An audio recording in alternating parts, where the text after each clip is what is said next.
Hello everyone, this is C Ravi Tawari और इस particular video में हम बहुत इंपॉर्टेंट चीज देख रहे हैं। हम पेपर को प्रेडिक्ट करने की बात कर रहे हैं थ्रू इंपॉर्टेंट क्वेश्चंस। देखिए बच्चों, जैसे ही पेपर्स आते हैं वैसे ही मेरे लिए पर्सनली और सभी प्रोफेसर्स के लिए बहुत बहुत ज्यादा इंपॉर्टेंट इवेंट होता है। क्योंकि हमने जो सोचा था, जो मेहनत की थी, जो प्रेडिक्शंस थे, क्लास में जिन चीज़ों पे ध्यान दिया था, जो छोटे छोटे बातों पे ध्यान दिया था, बहुत ज़्यादा क्यूरोसिटी होती है कि क्वेश्चन किस पे आया। और हर क्वेश्चन पेपर हमको बहुत बहुत ज़्यादा सिखा कर जाता है, समझा के जाता है कि इंस्टीट्यूट की सोच क्या है, इंस्टीट्यूट किस डायरेक्शन में चल रहा है और पेपर ड्राफ्ट करने वाले क्या सोच रहे हैं। देखिए, मैं आपको बताता हूं, अगर हम बात करें क्विकली, ये जो पर्टिकुलर वीडियो है ये दोनों के लिए है, फाइनल के बच्चों के लिए, इंटर के बच्चों के लिए, ओल्ड कोर्स न्यू कोर्स सबके लिए है। पहले कॉमन चीज बता देता हूं मैं, और उसके बाद once I cover that common thing, common चीजें करने के बाद में फिर मैं फाइनल के बारे में बात करूंगा, इंटर के बारे में बात करूंगा। नीचे टाइम स्टैम्प मैं इंटर के लिए दे दूंगा कि इंटर का कब शुरू हो रहा है, अब वहां पे जाकर देख सकते हैं। पहले एक कॉमन पोर्शन सब लोग सुन लीजिए। देखिए, अगर मैं नवंबर 19 के पेपर की बात करता हूं, 56%, यस, मैं सिर्फ डिस्क्रिप्टिव की बात कर रहा हूं, 56% जो पेपर था वो पिछले 4 अटेम्प्ट के एमटीपी आरटीपी से था। 46% ओल्ड कोर्स का जो प्रैक्टिस मैनुअल है, ओल्ड कोर्स का प्रैक्टिस मैनुअल उससे था। 17% 4 अटेम्प्ट के पेपर से था। और इन ऑल 83%, 17%, 83%, 17% नहीं था मतलब ही 83% पेपर 4 अटेम्प्ट के MTP, RTP, exam papers, practice manual यहां से था। 83%। और ये एक एग्जाम की बात नहीं है, हम हर एग्जाम में ये एनालिसिस करते हैं और बार बार हमको ये देखने को मिलता है। 83% गाइस, कहां से? 4 अटेम्प्ट के एमटीपीज, आरटीपीज, पास्ट पेपर्स और आपके प्रैक्टिस मैनुअल, स्टडी मटेरियल को मिलाकर मैं बात कर रहा हूं। मैं वापस इसमें एक बात क्लैरिफाई कर दूं, मैं ये नहीं बोल रहा हूं कि आदमी ने पूरी पढ़ाई नहीं करनी चाहिए। I am not saying this कि पूरी पढ़ाई ना करे। मेरा तो मानना है सब कुछ पढ़ना चाहिए, अच्छे से पढ़ना चाहिए, बहुत बढ़िया तरीके से पढ़ना चाहिए। लेकिन सबसे पहले हम लोगों ने इंपॉर्टेंट चीजों को कवर करना चाहिए, and it makes all the sense. नहीं तो गलत चीजें हम लोग पढ़े जा रहे हैं, गलत चीजों पे हमारा ध्यान जा रहा है, कोई कोई मतलब नहीं है ऐसी चीजों के ऊपर। तो और मैं आपको पूरा टूल देने वाला हूं कि कैसे इस चीज को अचीव करना है, कैसे पूरे इंपॉर्टेंट क्वेश्चंस की लिस्ट देने वाला हूं मैं आपको। ये न्यू कोर्स की मैंने बात की। अगर मैं बात करता हूं ओल्ड कोर्स की, ओल्ड कोर्स में डायरेक्ट मैं मुद्दे की बात पे आता हूं, सिर्फ 22% चीजें बाहर की थी, मतलब 80% पकड़ लो। 80% 80% आपका जो पेपर था वो पिछले 4 अटेम्प्ट के एमटीपी, आरटीपी, पास पेपर्स और प्रैक्टिस मैनुअल यहां से था। 80%।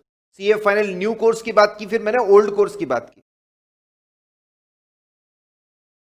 और अगर मैं बात करता हूं सीए इंटर की, तो पिछले बार का 70% पेपर रिपीटेटिव था, वही जो 4 सोर्स में रिपीट कर रहा हूं।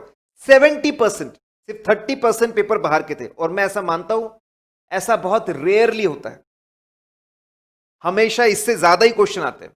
सीए इंटर का अभी वो पेपर सेट करने का जो तरीका है वो थोड़ा मॉड्यूल है, मॉड्यूल में से चीजें पूछ रहे हैं, फिर भी 70% रिपीटेटिव था। 70% guys, it's a very big thing. और मैं ऐसा मानता हूं कि ये लोअर साइड की तरफ है, ज्यादातर बार तो इससे ज्यादा होता है। अगर मैं बात करता हूं आईपीसी ओल्ड कोर्स, सिर्फ 15% बाहर से था, मतलब 85%। 85%, यस गाइज, 85% जो पेपर था वो MTP, RTP, practice manual, study material यही से था। Huge guys. तो मैं इन सब चीजों से क्या बोलना चाहता हूं? What I am saying is, ठीक है, मैं ये बोलना चाहता हूं कि सीए इंस्टीट्यूट जब ये पेपर्स ड्राफ्ट कर रहे हैं, देखिए मैं ऐसा मानता हूं कि पेपर ड्राफ्ट करने वाले जो लोग होते हैं वो बहुत एक्सपीरियंस्ड होते हैं और वो सालों से पेपर ड्राफ्ट कर रहे हैं। और मेरा पूरा मानना है कि बोर्ड ऑफ स्टडीज के जो लोग होते हैं वही पेपर ड्राफ्ट करते हैं, क्योंकि वेटेज का ख्याल रखना पड़ता है, लेवल का ख्याल रखना पड़ता है, मॉड्यूल का ख्याल रखना पड़ता है। तो ऐसे लोग ही पेपर ड्राफ्ट कर सकते हैं जिसको मॉड्यूल, जिसको पूरी अंडरस्टैंडिंग हो, वही लोग पेपर ड्राफ्ट कर सकते हैं। तो आईसीएआई, ये मैंने ऐसा देखा है और ऐसा ऑब्जर्व किया है, जनरली स्पीकिंग 80 to 90% पेपर आपका रिपीटेटिव मोड से होता है। अगर आज तक आप लोगों ने किसी ने पेपर दिया है और दिल पे हाथ रख के अगर आप ऐसा बोल रहे हो कि आपने बहुत सारे नए क्वेश्चंस देख लिए, तो मैं ऑनेस्टली बता रहा हूं, इसका मतलब आपने पढ़ाई पूरी नहीं की थी। आपने एमटीपी, आरटीपी, प्रैक्टिस मैनुअल्स ये पढ़ा ही नहीं था, मतलब आप लोगों ने। टू बी वेरी ऑनेस्ट, बुरा लग सकता है आप लोगों को, लेकिन ये सच बात है। अगर किसी को ऑडिट का पेपर बहुत नया लगता है या फिर बच्चे निकल कर आते हैं, बहुत जनरल पेपर था, कोई जनरल पेपर नहीं था, तेरे को पता नहीं था कि ये एमटीपी, आरटीपी एग्जाम में, प्रैक्टिस मैनुअल, स्टडी मटेरियल में ये क्वेश्चंस थे, इसलिए बेटा तेरे को जनरल लग रहा था। अगर कोई ऐसे जनरल रहने की बात करता है तो वो तो मैं इमीडिएटली समझ जाता हूं। 80 to 90% पेपर। और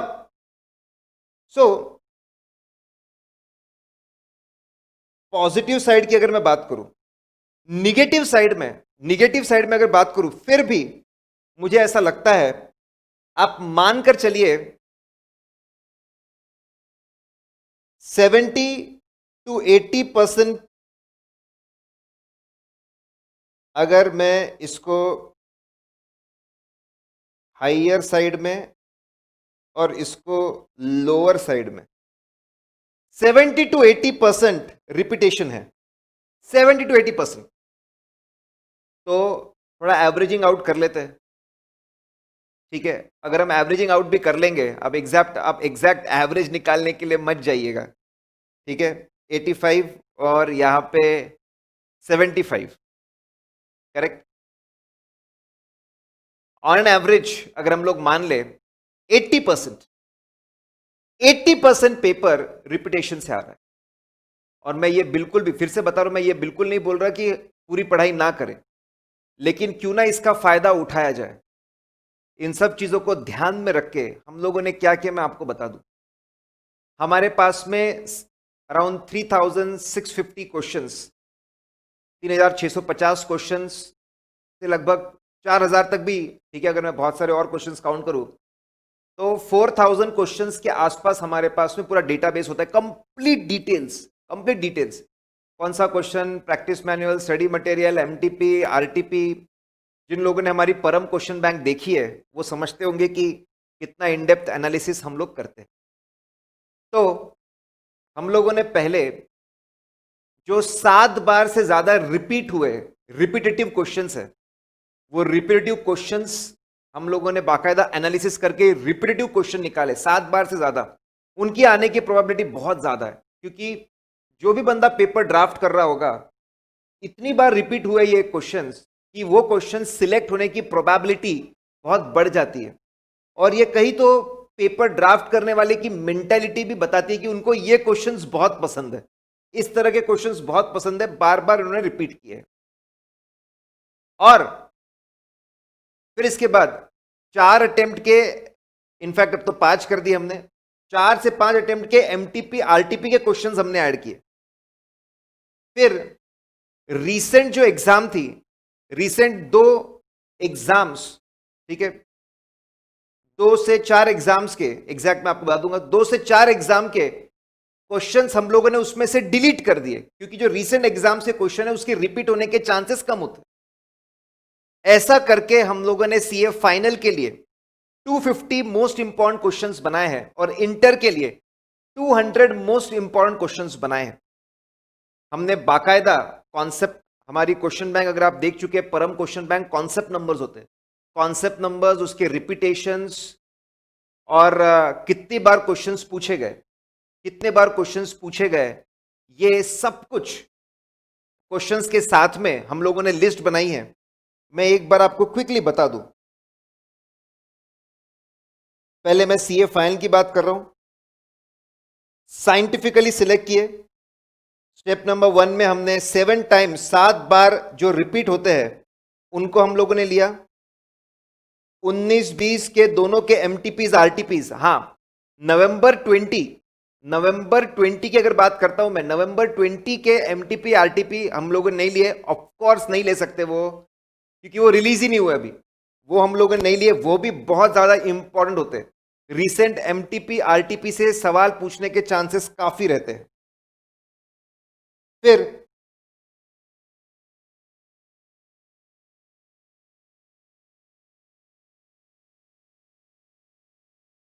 हम लोगों ने 18, 19 और 2020 ऐसे क्वेश्चंस जो सिर्फ 1-2 बार रिपीट हुए, मतलब नए क्वेश्चंस, एमटीपी आरटीपी में जो नए क्वेश्चंस है वो नए क्वेश्चंस भी हम लोगों ने आइडेंटिफाई किए। बाकायदा हमारी टीम बैठती है, डिस्कशंस हम लोग करते हैं और उसमें से एक एक ध्यान लगाकर कि कौन सी चीज आने के चांसेस है कि भाई एमटीपी आरटीपी के जो नए क्वेश्चंस है वो आइडेंटिफाई करके वो भी ऐड किए। फिर रीसेंट एग्जाम के क्वेश्चंस डिलीट किए। ये हमने पूरी लिस्ट बनाई है, कंप्लीट लिस्ट, जिसमें कॉन्सेप्ट नंबर, हमारे क्वेश्चन बैंक का कॉन्सेप्ट नंबर है, टॉपिक है, कितने बार पूछा, किस कॉन्सेप्ट के ऊपर क्वेश्चन है, क्या क्वेश्चन है। ठीक है, जिन लोगों के पास में परम क्वेश्चन बैंक है, ठीक है, अच्छी बात है। जिनके पास नहीं, चिंता मत करिए। ऑडिट गुरु हमारा जो टेलीग्राम चैनल है, वहां पर पिंड मैसेज है, वहां पर आप जाइए, वहां पे आपको परम क्वेश्चन बैंक मिल जाएगी और वहीं पे आपको ये फाइल भी मिलेगी। ऑडिट गुरु का जो हमारा चैनल है वहां पर आपको ये फाइल मिलेगी, करेक्ट, वहां से आपको ये डाउनलोड करना है। इसमें हम लोगों ने ओल्ड कोर्स के जो कुछ चैप्टर्स है, cooperative society, socks, cost audit और ईडीपी, ठीक है, ये हमारे कवर नहीं हुए, तो प्लीज इसके क्वेश्चंस आप, जो भी आपकी क्वेश्चन बैंक है वहां से आप कर ले, प्रैक्टिस मैनुअल से आप इसको करें। फॉरेंसिक ऑडिट, ए जो न्यू चैप्टर्स है उसके भी हमने नाम लिखे कि ये न्यू कोर्स के लिए। जनरली फाइनल के बच्चे इतने अक्लमंद होते, समझ जाते हैं कि ये ओल्ड कोर्स का चैप्टर है कि न्यू कोर्स का है, इसलिए मैंने इतना भी स्पून फीडिंग नहीं किया है कि मैं एक एक लिख दूं ये ओल्ड है ये न्यू है। ये समझ में आ जाता है, चैप्टर देखकर, चैप्टर का नाम देखकर ही समझ में आ जाता है। तो बच्चों इसका पूरा फायदा उठाइए, भरपूर फायदा उठाइए। और हम लोग आपके लिए परम क्वेश्चन बैंक के वीडियोस डाल चुके हैं, स्टडी प्लान हम लोग दे चुके हैं, और 10 पेपर्स वो भी मैं रिलीज करूंगा, शायद आज या कल में मैं वो रिलीज करूंगा। 10 पेपर्स हमने पूरे कोर्स को 10 हिस्सों में बांटा है, उसके 10 पेपर बनाए, तो जितनी चाहे उतनी राइटिंग प्रैक्टिस करिए आप, और उसमें सारे इंपॉर्टेंट क्वेश्चन ही हम लोगों ने कवर किए, तो अच्छी खासी आपकी राइटिंग प्रैक्टिस, आप उससे 10 पेपर आप सॉल्व कर लीजिए। ये 10 पेपर अगर आप लिख लेते हैं तो आपकी जबरदस्त राइटिंग प्रैक्टिस हो जाएगी और कॉन्फिडेंस आपका बहुत बढ़ जाएगा। अगर मैं बात करता हूं सीए इंटर की, तो 200 हम लोगों ने क्वेश्चन सिलेक्ट किए हैं, वापस डेटाबेस में से 7 times repetition, recent MTP RTP लिया, फिर उसमें से हम लोगों ने जो एग्जाम क्वेश्चन थे वो निकाल दिए। ऐसा करके हम लोगों ने 200 क्वेश्चंस हम लोगों ने, ये है concept number, topic, old new किसके लिए है, रिपीटेशंस, फिर उसके बाद में कॉन्सेप्ट का हेडिंग और क्या क्वेश्चन है।